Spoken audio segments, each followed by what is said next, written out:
The massive doors of the Galactic Council chamber opened with a sound like thunder. Admiral Sarah Chen walked through them with steady steps, her black uniform crisp and clean. Behind her came Ambassador Marcus Torres, carrying a leather briefcase that looked tiny in the enormous room. The chamber was bigger than any building on Earth.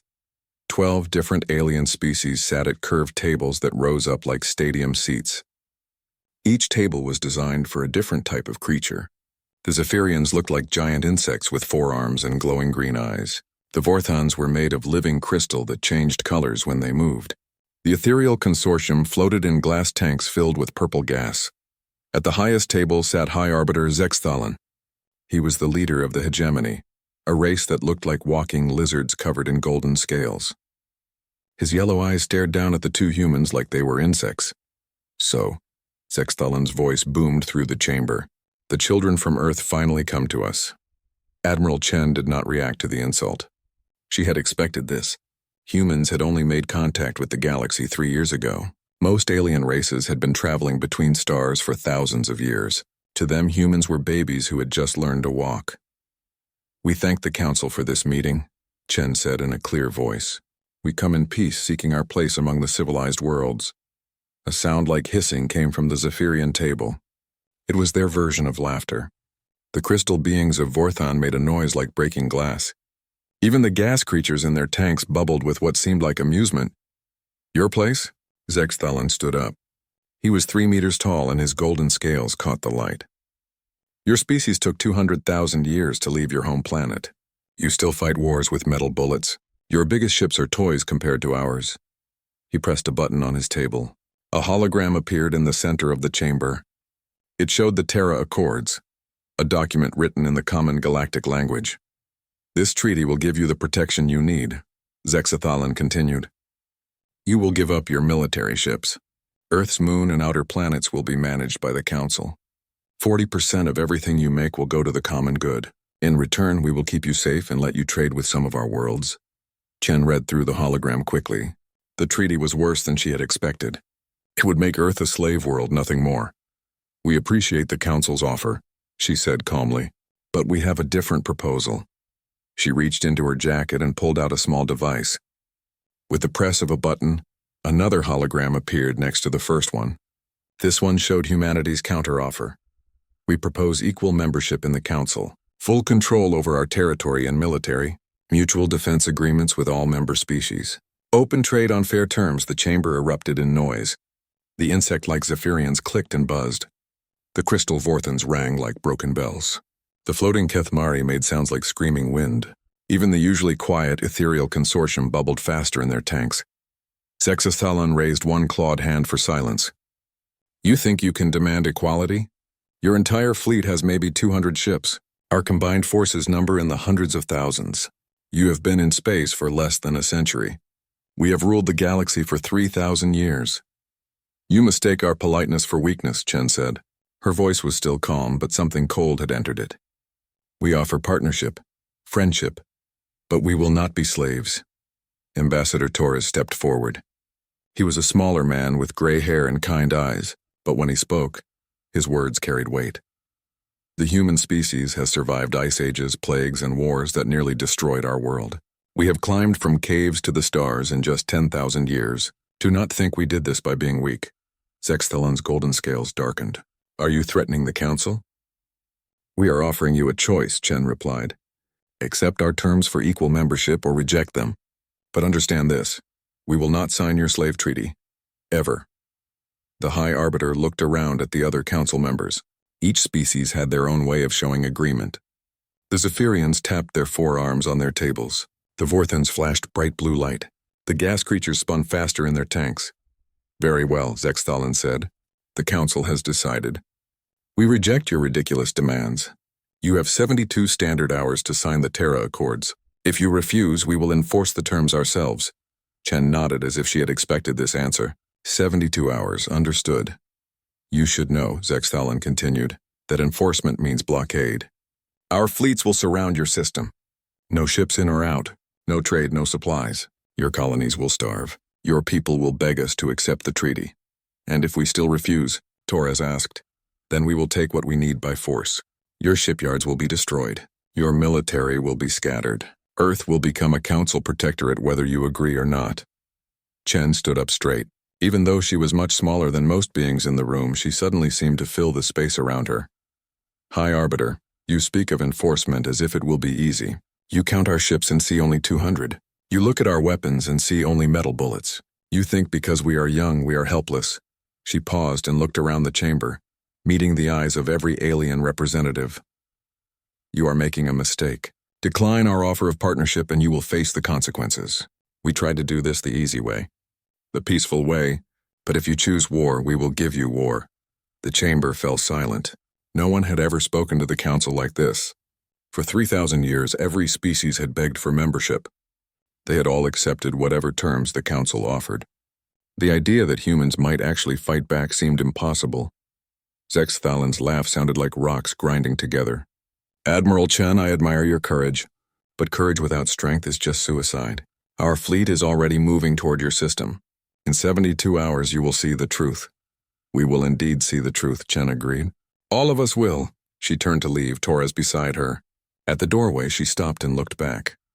High Arbiter, you say our species took 200,000 years to leave our planet. That is true, but what you do not understand is why we took so long. It was not because we could not build ships. It was because we were busy learning how to fight. The doors closed behind them with a sound like thunder. In the chamber, the alien representatives began talking among themselves. Most were excited about the coming show of force. A few of the older, wiser species felt a strange unease they could not explain. High Arbiter Zex Thalen stared at the doors where the humans had disappeared. For just a moment he wondered if he had made the right choice. Then he shook his massive head. Humans were children playing with toys. In 3 days they would learn their place. The countdown had begun. In 72 hours the galaxy would see what humanity was really made of. The council thought they were calling humanity's bluff. They were about to learn they were wrong. The council's war room buzzed with activity. Holographic displays showed star maps with hundreds of moving dots. Each dot was a warship heading toward the Sol system. Admiral Vorthek of the Zephyrian fleet stood at the center, his forearms moving over different control panels. Status report, he clicked in his insect-like voice. 500 ships from 12 fleets, reported his aide. The largest enforcement action in council history. Humans will see our might and surrender immediately. High Arbiter Zex Thalen watched from his elevated platform. The display showed Earth's system clearly. A few small defense platforms orbited the planets. Some mining stations floated near asteroids. It looked pathetic compared to the massive fleet approaching. What do we know about human military strength? Zex Thalen asked. A Vorthon intelligence officer stepped forward. His crystal body glowed blue as he accessed data files. Our scans show approximately 200 human ships. Most are cargo vessels converted for war. Their largest battleship is only 2 kilometers long. Our smallest cruiser is bigger than that. Weapons? Primitive kinetic cannons. Metal projectiles fired at high speed. They have some energy weapons, but nothing that can pierce our shields. Their missiles are simple chemical explosives. Zex Thalen nodded with satisfaction. What about their defenses? 23 orbital platforms around Earth. Each one has the firepower of maybe 3 human ships. Their moon base has some cannons, but nothing serious. Jupiter has a small shipyard. That is all. And their colonies? 12 worlds with basic defenses. We detect evacuation ships leaving most of them. Clearly they are panicking. On the displays, the council forces looked unstoppable. The hegemony contributed their massive dreadnoughts, each one 10 kilometers long and covered in weapons. The Zephyrian swarm ships moved like angry insects, fast and deadly. The Vorthon crystalline vessels hummed with energy weapons that could melt asteroids. Far away in the Sol system, humanity seemed to be preparing for the end. Radio chatter picked up by council sensors showed frantic activity. Ships rushed between planets. Factories worked overtime. Defense platforms powered up their weapons. But if the council had looked closer, they might have noticed something strange. On Earth, Admiral Chen stood in the war room deep under the Rocky Mountains. The room was nothing like the council's grand chamber. It was simple, practical, built for work instead of show. Dozens of humans sat at computer stations, their faces lit by screen glow. "Ma'am, all deep space sensors are active," reported Lieutenant Commander Jackson. "We have eyes on their entire fleet," Chen nodded. "What about the mining stations?" All 47 facilities report ready. They're still thinking we only have 23 platforms. General Harrison Pike, a tough old soldier with gray hair and scars, walked over with a tablet in his hand. Protocol 7 is fully active. Every asset is in position. Chen smiled for the first time since the council meeting. How long did it take us to prepare this? 70 years, ma'am. Ever since we detected the first alien signals, 70 years. That was how long humanity had been planning for this moment, the moment when they would meet a hostile alien civilization. While the rest of the world celebrated first contact, a small group of military planners had asked a different question. What if they're not friendly? The answer was Protocol 7, a plan so secret that only 50 people on Earth knew it existed. Dr. Elena Vasquez entered the room carrying a metal briefcase. She was a small woman with dark hair and intense eyes. As head of the Silent Thunder Project, she had spent 20 years developing humanity's secret weapon. The quantum disruptors are ready, she announced. All stations report green lights. Pike looked impressed despite himself. Still can't believe those things actually work. Council ships use exotic matter cores for power, Vasquez explained. Very efficient, very powerful. Also very unstable if you know how to disrupt the quantum field that holds them together. She opened her briefcase and showed them a device the size of a cell phone. It looked like nothing special, just a black rectangle with some blinking lights. One of these can disable any council ship within 50,000 kilometers. We have over 2,000 of them deployed throughout the system. Chen looked at the tactical display showing enemy ships getting closer. What about their intelligence? Do they suspect anything? Commander Sarah Walsh, head of Deep Intelligence, stood up from her station. She was younger than the others, but her job was perhaps the most important of all. Our embedded agents report no suspicion. The Council still thinks we're primitives who got lucky with FTL drive. They have no idea we've been studying their technology for 30 years. 30 years of careful intelligence work. Human agents had slowly worked their way into Council space.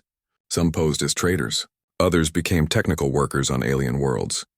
A few even served on Council ships as primitive assistants. All of them had been gathering data.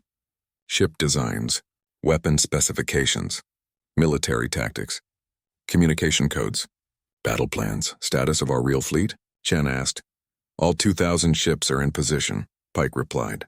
Hidden in asteroid fields behind moons inside the rings of Saturn. The enemy will think they're rocks until it's too late.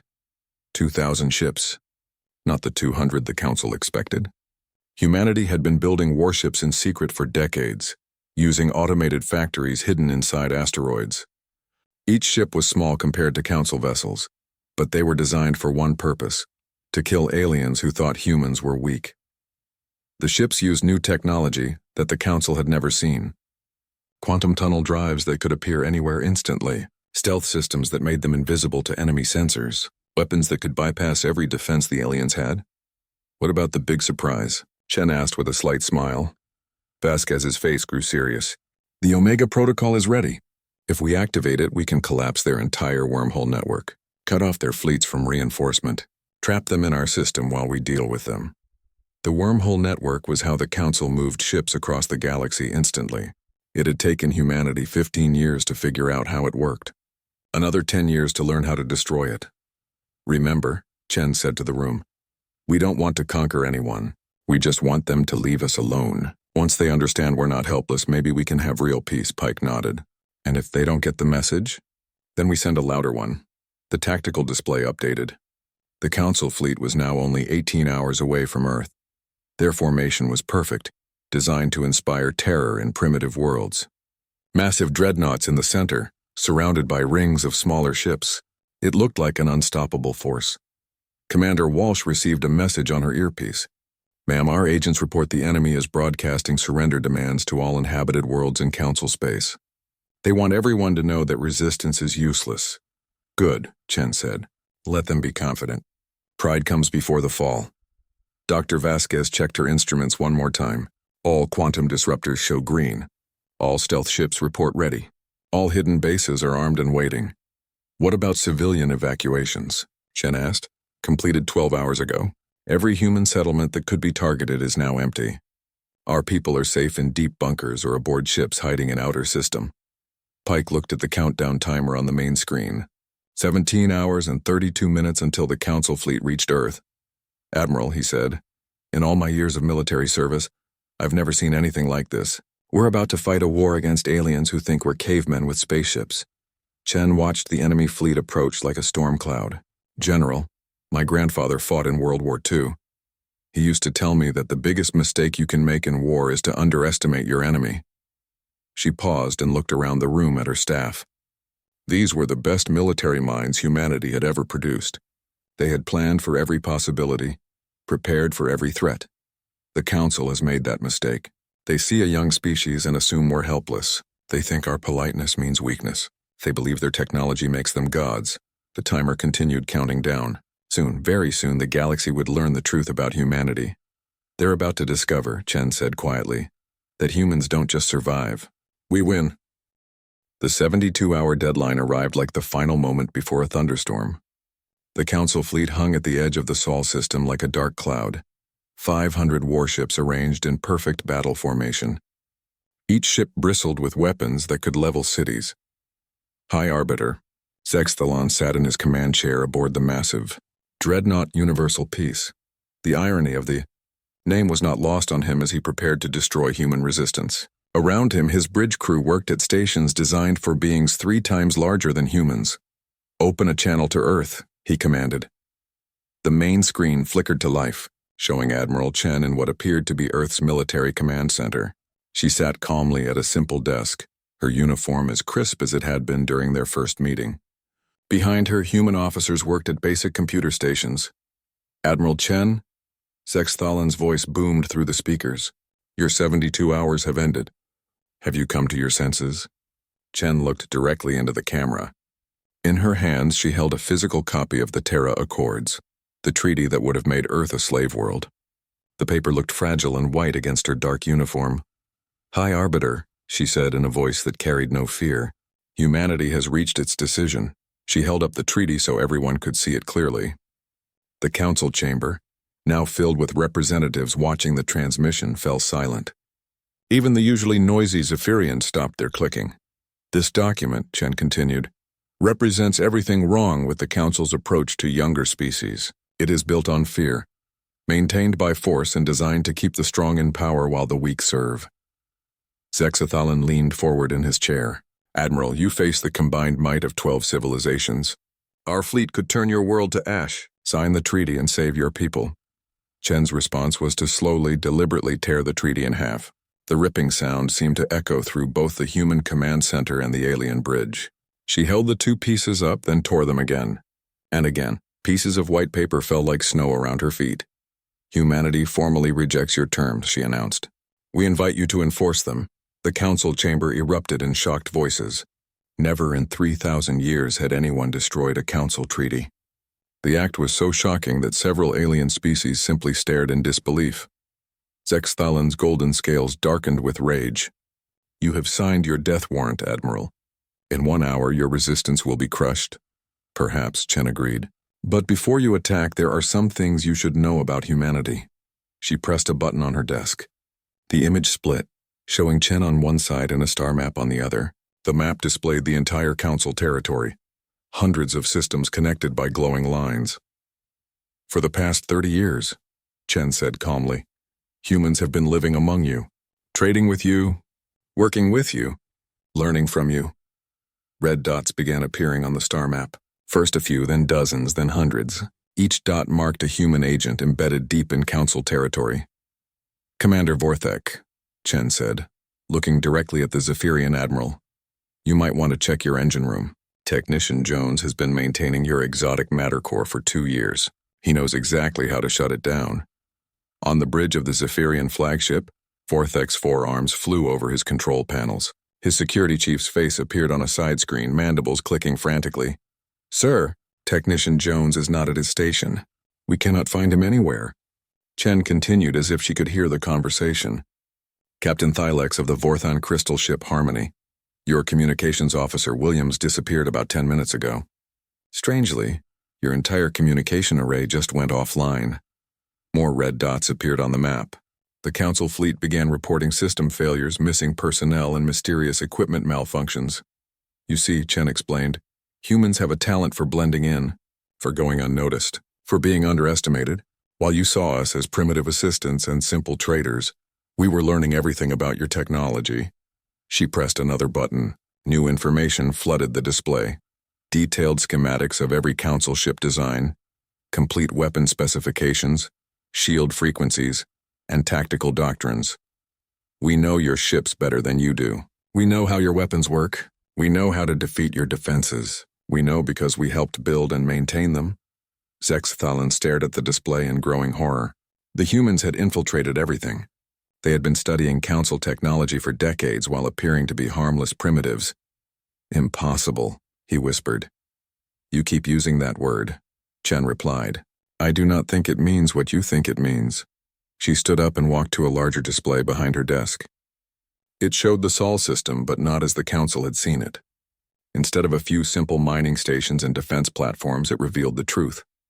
Dozens of hidden military bases, shipyards concealed inside asteroids, weapon platforms disguised as communication satellites, and everywhere the energy signatures of ships, thousands of them.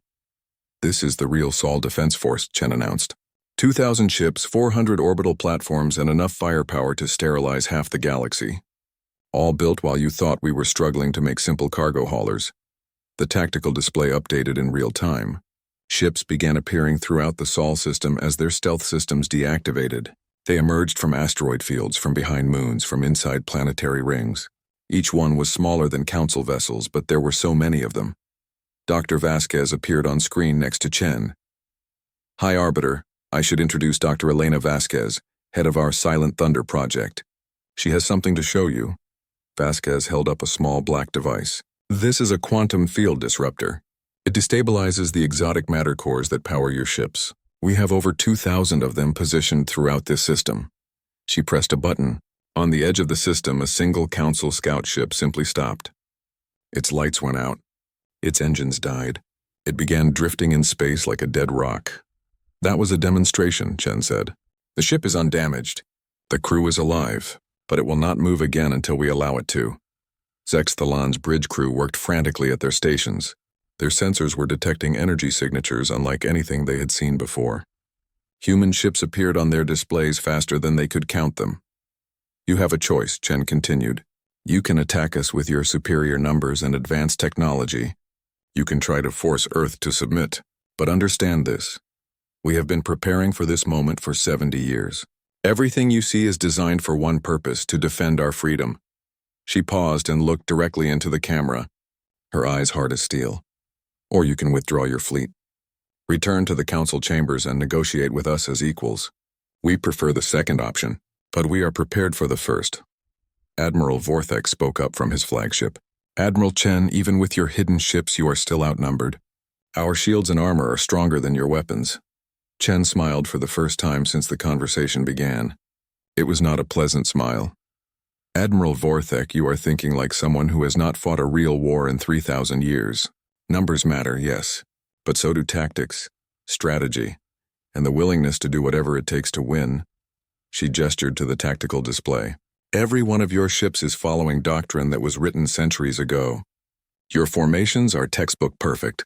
Your approach is exactly what the Council Military Academy teaches. The human ships on the display began moving. Instead of forming neat lines like council vessels, they scattered into seemingly random patterns, but there was logic to their movement, a deadly purpose that became clear as they took positions around the massive enemy fleet.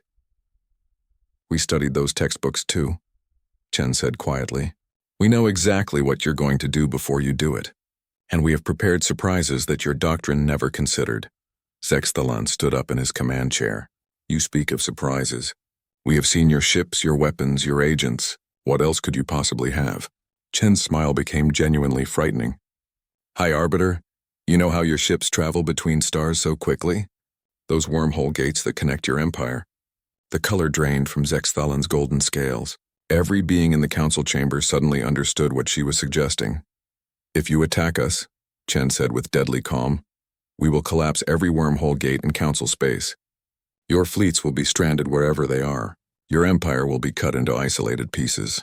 It will take you centuries to reunite your territory. The threat hung in the air like a sword. Without the wormhole network, the council could not function. Their civilization depended on instant travel between star systems. That would be an act of war against the entire galaxy, Zexthalan said. No, Chen replied. That would be our response to an act of war against humanity. You came here to enslave us. We will defend ourselves by any means necessary. She sat back down at her desk and folded her hands. You have 1 hour to decide, High Arbiter. Attack us and face the consequences, or withdraw and negotiate in good faith. Choose wisely. The transmission ended, leaving the Council fleet alone with their thoughts and their slowly growing fear. The children from Earth were not children after all. High Arbiter Zexthalan stood in his command center, golden scales shifting from confidence to confusion to something approaching fear. Around him, his senior officers huddled over sensor displays that showed impossible readings. The human fleet had grown from nothing to over 2,000 ships in a matter of minutes. Admiral, his tactical officer reported, we are detecting energy signatures we do not recognize. Human ships are using technology that should not exist. Impossible, Zexthalan said, but the word had lost its power. Everything about this situation was supposed to be impossible. Admiral Vorthek's voice crackled over the communication system from his flagship. High Arbiter, my engineering teams report that humans have been inside our ships for years. They know our weaknesses better than we do. The Council had always believed in their own superiority. For 3,000 years, no species had challenged them. Their technology was advanced beyond anything the galaxy had seen. Their fleets were unstoppable. Their peace was enforced by overwhelming power. But now they faced an enemy that had studied them in secret. An enemy that knew every ship design, every tactical doctrine, every weakness in their perfect system. Signal the fleet, Zexthalan commanded. All ships advance. We will crush this rebellion before it spreads. The massive Council armada began moving toward Earth. 500 warships, each one a masterpiece of alien engineering. Their formation was beautiful and terrifying. Dreadnoughts in the center, cruisers forming protective rings, fighters swarming around the edges like angry insects. Admiral Chen watched their approach from Earth's command center. Her staff worked quietly at their stations, implementing plans that had been decades in the making. On the main display, human ships moved into position like pieces on a chessboard. Dr. Vasquez, Chen said calmly, begin the demonstration. Vasquez activated her quantum disruptors. Throughout the Sol system, small black devices came online. They were hidden on asteroids, floating in space debris, even attached to the hulls of Council ships by human agents. The effect was immediate and shocking.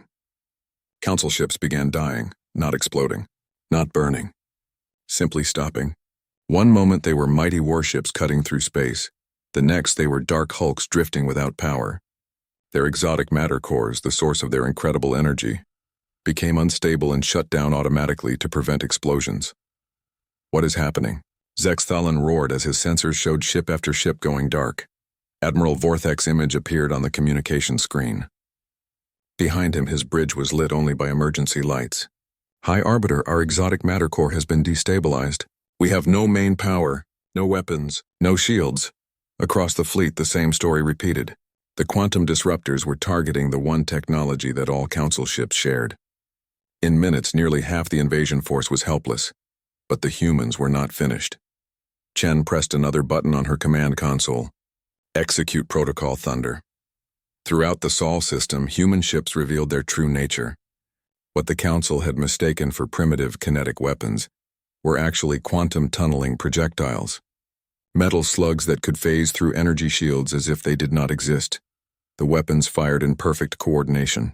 Thousands of projectiles streaked through space, bypassing the famous Council energy barriers and striking hull armor directly. The aliens had never faced weapons like this because they had never needed to. For millennia, their shields had been perfect protection. The human ships moved like a pack of wolves attacking a herd. They were smaller and faster than Council vessels, designed for hit-and-run tactics. While the aliens tried to turn their massive dreadnoughts to face new threats, human ships appeared from unexpected directions, fired their weapons, and vanished back into space. Impossible. Zexthalan watched his fleet being torn apart by opponents who should have been helpless. Our shields are impenetrable. General Pike's face appeared on Chen's secondary display. Ma'am, ground-based railguns report target acquisition. Permission to fire? Granted. Hidden installations throughout the Sol system opened fire. What the Council had thought were simple mining facilities were actually massive weapons platforms. Electromagnetic railguns launched projectiles at significant fractions of light speed. Each shot could punch through the armor of a dreadnought. Admiral Vorthek tried to coordinate a counterattack, but his communications were jammed by human signals. All ships formed defensive formations. Return fire.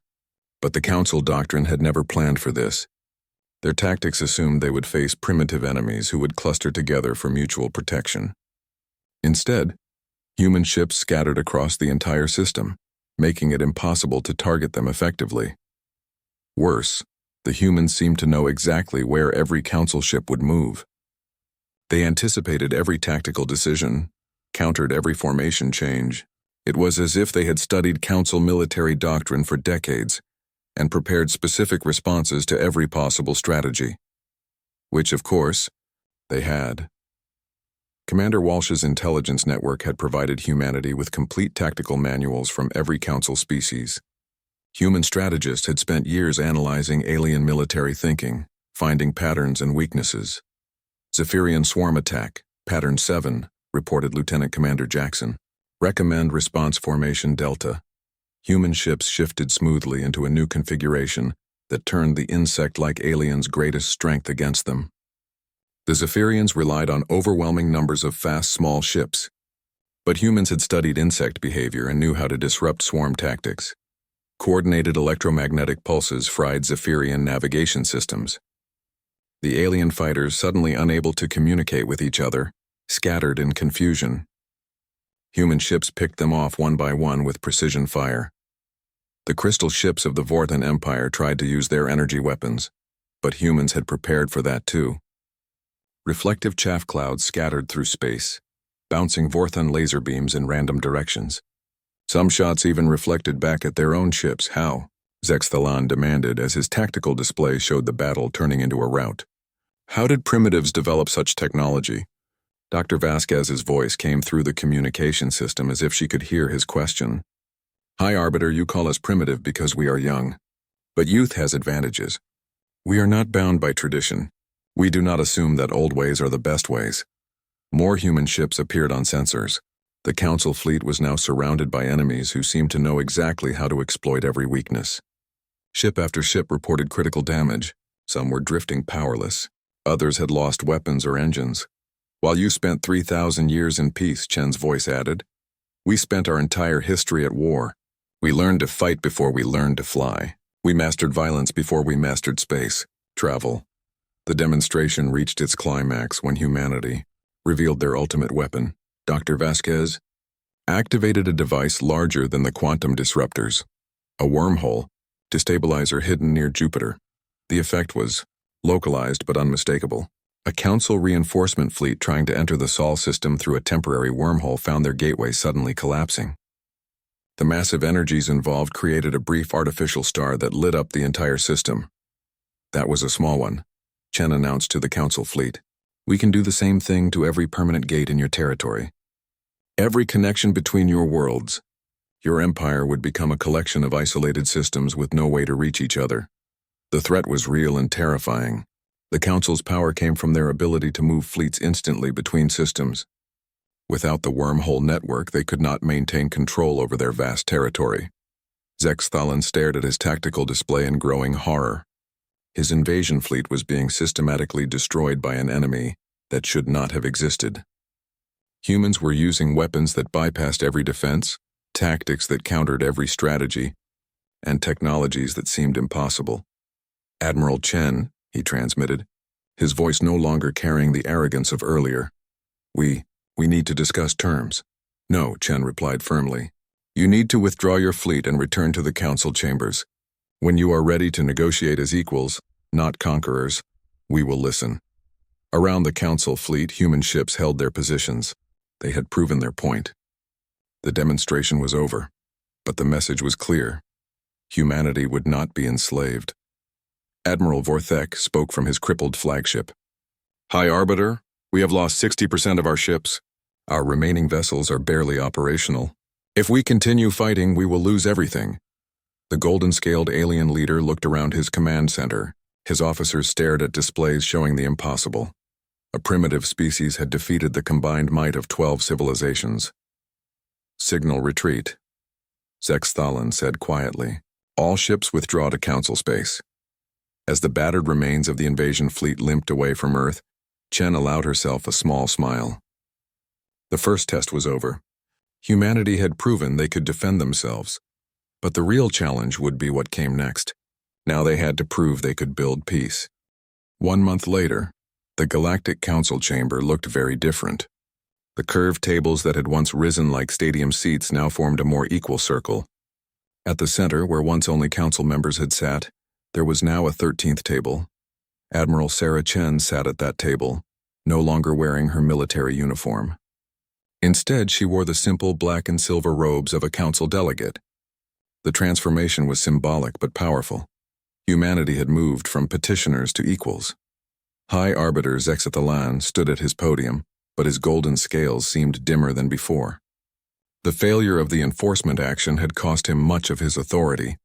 Several council species were quietly discussing whether the hegemony should continue to lead. This session will come to order, Zexthalan announced, his voice lacking its former confidence. We are here to formalize the new treaty with the Terran Federation. Ambassador Torres stood up at the human table. In his hands, he carried a document very different from the Terra Accords that had been torn to pieces weeks before. This treaty had been written by all 13 species working together. The Galactic Mutual Defense and Cooperation Treaty, Torres announced, represents a new beginning for all our civilizations. The chamber was quieter than it had been during the first meeting. The various alien species listened carefully as Torres read the key provisions. Equal membership for all signatories, mutual defense agreements, open trade policies, technology sharing programs, and most importantly, protection for younger species who might seek council membership in the future. Dr. Elena Vasquez sat in the human section, her quantum disruptor technology now being shared with council scientists. The weapons that had disabled the invasion fleet were being converted into peaceful applications, tools for safely handling dangerous energy sources and preventing industrial accidents. The human delegation, Torres continued, wishes to address the concerns raised by some members about our aggressive capabilities. General Pike stepped forward. Unlike the others, he still wore his military uniform. His presence was a reminder that humanity's peaceful intentions came with very real teeth. The Sol Defense Force will be integrated into the new Council security fleet, he announced. Our ships, our weapons, our tactics, all will be shared with our allies for the common defense. Murmurs rippled through the chamber. Several species were still uncomfortable with humanity's military superiority, but they could not argue with the logic. The galaxy was a dangerous place, and humans had proven they knew how to fight. Admiral Vorthek, recovered from his humiliation during the failed invasion, spoke from the Zephyrian table. What guarantee do we have that human military technology will not be used against council members? Chen stood up to answer. Admiral, you have the same guarantee that we have. Mutual trust and shared interests. The new treaty includes provisions for dispute resolution and joint oversight of all military forces. She paused and looked around the chamber, meeting the eyes of representatives from all 12 original species. But let me be clear about something. Humanity does not seek to conquer anyone. We never did. Our military preparations were defensive, designed to ensure that we could not be enslaved or destroyed. The Vorthon delegate, a crystal being that glowed blue when thinking, asked the question many were considering. What if humanity had been offered equal membership from the beginning? Would this conflict have been necessary? Chen smiled sadly. That is exactly what we offered you. Equal membership. Mutual cooperation. Partnership instead of domination. You rejected it because you thought we were too weak to demand respect. The truth of her words hung heavy in the chamber. The Council had created their own crisis by refusing to see humanity as equals. Their assumption of superiority had led to a confrontation that could have been avoided. Commander Sarah Walsh entered the chamber carrying a datapad. As head of human intelligence, she had spent the past month working with Council security forces to identify and extract human agents from throughout their territory. The integration of our intelligence networks is proceeding smoothly, she reported. 47 human operatives have been officially transferred to Joint Council Terran intelligence operations. Their knowledge of Council technology and culture makes them valuable assets for everyone. It was a diplomatic way of saying that humanity's spy network was being legitimized. The agents who had infiltrated Council society for decades were now official representatives, helping to bridge the gap between human and alien cultures. Dr. Vasquez stood up and activated a holographic display. It showed the Sol system, but now the hidden bases and weapons platforms were clearly marked instead of concealed. The Terran Federation is sharing all our defensive technologies with the Council, she announced. Quantum disruptors, phase shift weapons, stealth systems, and wormhole stabilization technology. These tools were developed for war, but they have many peaceful applications. The wormhole technology was perhaps the most important gift. Humanity had learned not just how to destroy the gates between star systems, but how to build better ones. The new designs were more stable, more efficient, and much harder to disrupt. Zexthalan stepped down from his elevated podium and approached the human table. It was a symbolic gesture, the former High Arbiter lowering himself to speak as an equal. Admiral Chen, he said formally, the hegemony acknowledges the sovereignty of the Terran Federation and welcomes humanity as the 13th member of the Galactic Council. Chen stood and extended her hand in the human gesture of greeting. After a moment's hesitation, Zexthalan reached out with one clawed finger and touched her palm. It was an awkward gesture between species with very different anatomy, but the meaning was clear. High Arbiter, Chen replied. Humanity accepts membership in the Council and pledges our strength to the common defense of all civilized worlds. The formal ceremony continued for several hours. Each species offered their own version of welcome, from the clicking of Zephyrian mandibles to the harmonic chimes of Vorthan crystals. The ethereal consortium bubbled in their tanks with what passed for applause among their kind. But the real work began after the ceremonies ended. In the weeks that followed, human technology and alien knowledge began merging in unexpected ways. Council medical science, refined over millennia, combined with human genetic research to create new treatments for diseases that had plagued both sides.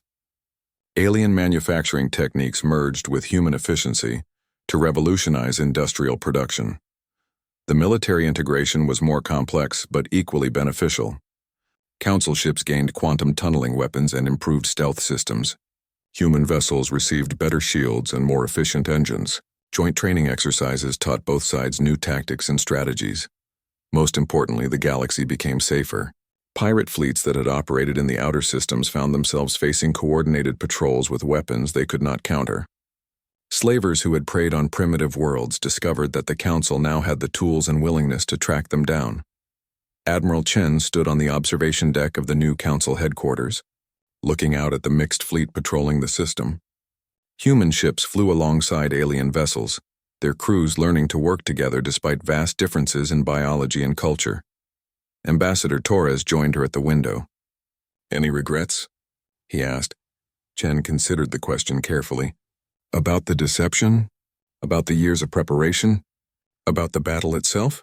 About all of it.